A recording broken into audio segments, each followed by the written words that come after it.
All right, up next we have Libra rising and sun. So for you guys, this Aries solar eclipse on April 8th is happening in your seventh house, which anytime we have an eclipse in the first, seventh, fourth, or 10th houses, we tend to have more dramatic effects in our life, especially if you have the descendant or any planets around 19 degrees of Aries or the cardinal signs. So, having an eclipse here, especially a solar eclipse, which is a new moon, indicates that you guys are having some kind of rebirth in the area of relationships. And you could have this also fan out into other areas of life that have to deal with combining like you and another person or you and an entity. So, this could be signing a contract, joining a company, general things like that that involve, again, the coming together with like you plus one. And so generally, I feel like this eclipse is a new beginning because it is a new moon. But I also think that similarly to last eclipse, there's some lingering energies around things that have already happened. And the reason I say that is because, first of all, this eclipse is exactly conjunct Chiron. And Chiron is an asteroid associated with our wounding and things that have triggered us from childhood. So generally, we're going to see things from the past emotionally come up because of this new endeavor that we're trying to go on.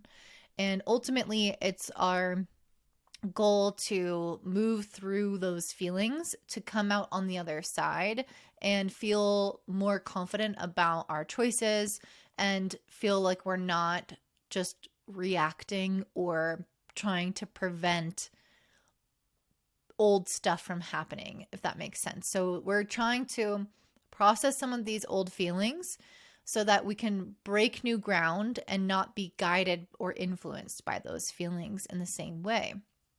If you haven't watched the overview, I would definitely check that out.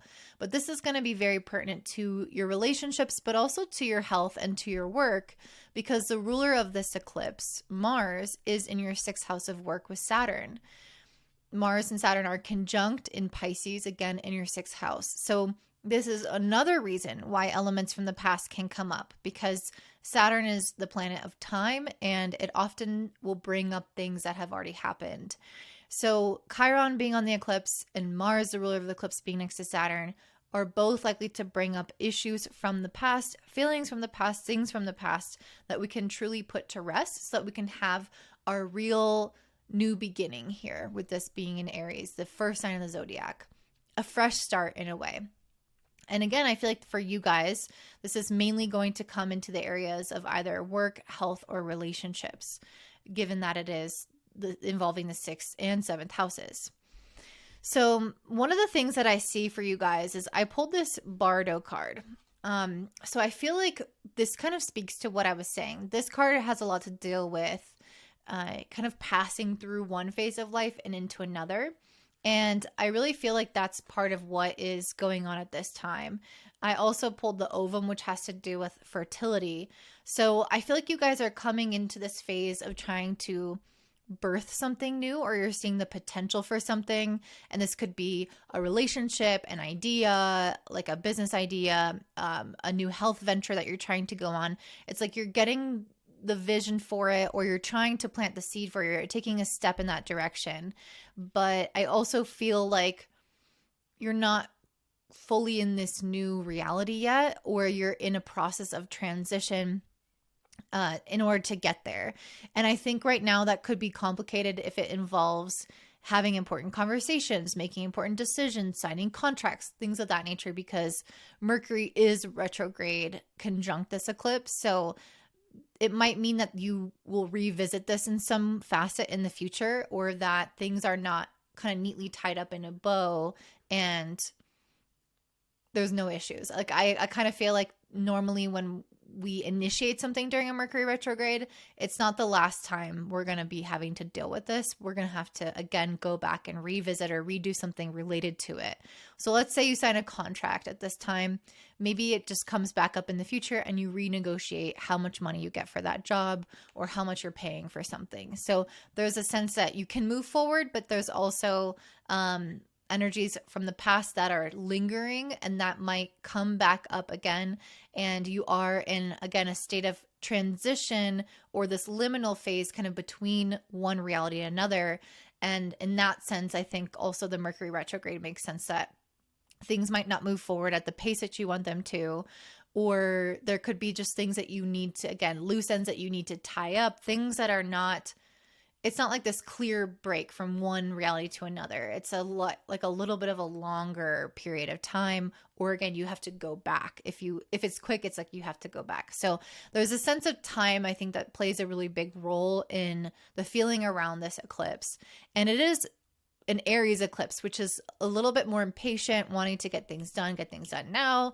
And so I think also timing in that sense you can feel it. Like, okay, I want to, start a relationship yesterday, or I want to,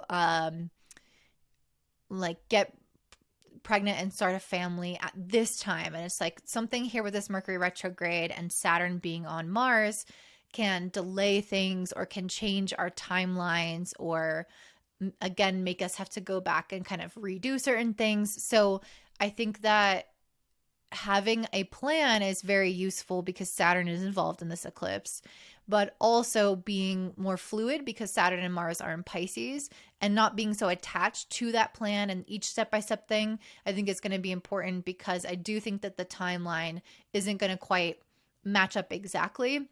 Or again, if it matches, you might have to go back and redo something to some extent. So just keeping that in mind, I think will be really helpful for you guys, so that you don't feel stressed if you are having to go back and redo something, or if it's taking longer than you thought it would, or if there's some kind of mismatch of the timeline. It's not your fault, and I think it's part of this energy.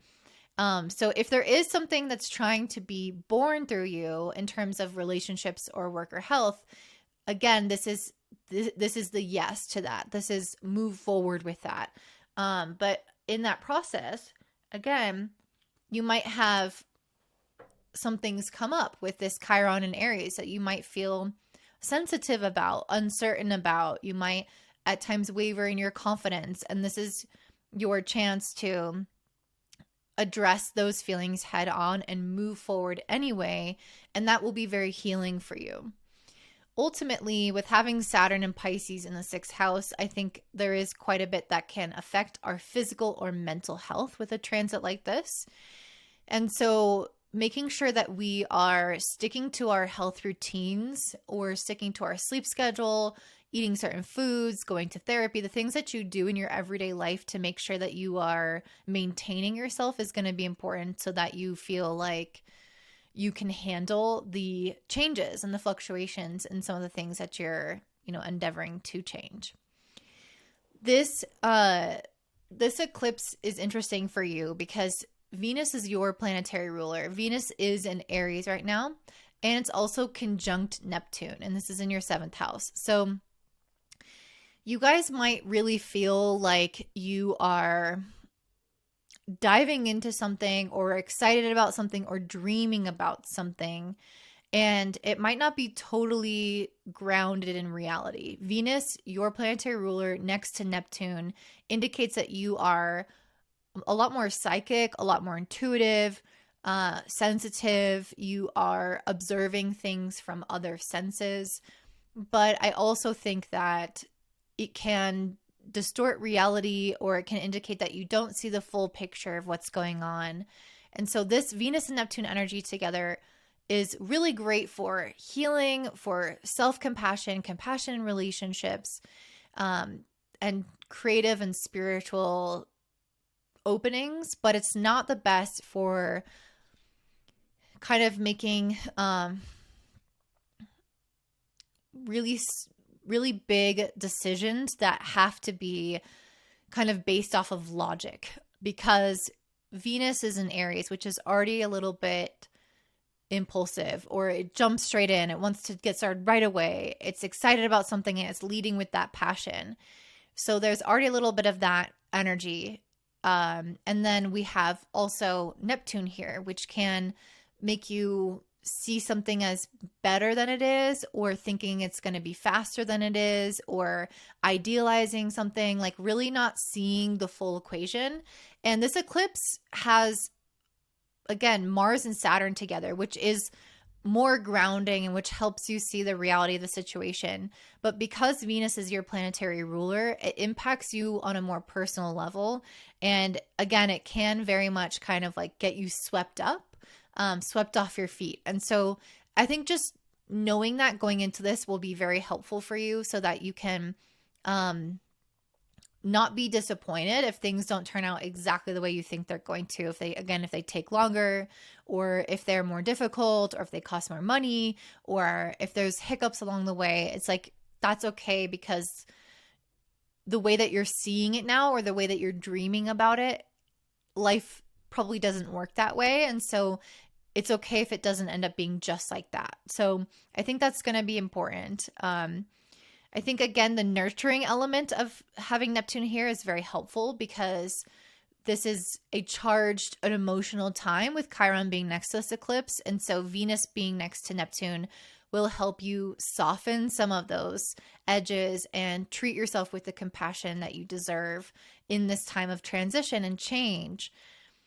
I also think it's going to be important to use your discernment with Saturn being on Mars, and trust or know that you don't have the full equation yet, and to leave wiggle room for error, and maybe even wait a little bit to make very important decisions, so that you know that you have made sure to look at things from a logical and not just an emotional and intuitive perspective. I think it's important to look at the facts, the figures, the data, maybe outside perspectives from, a legal team, or from somebody who knows a little bit more about something, if you're going into something that has financial consequences or other consequences.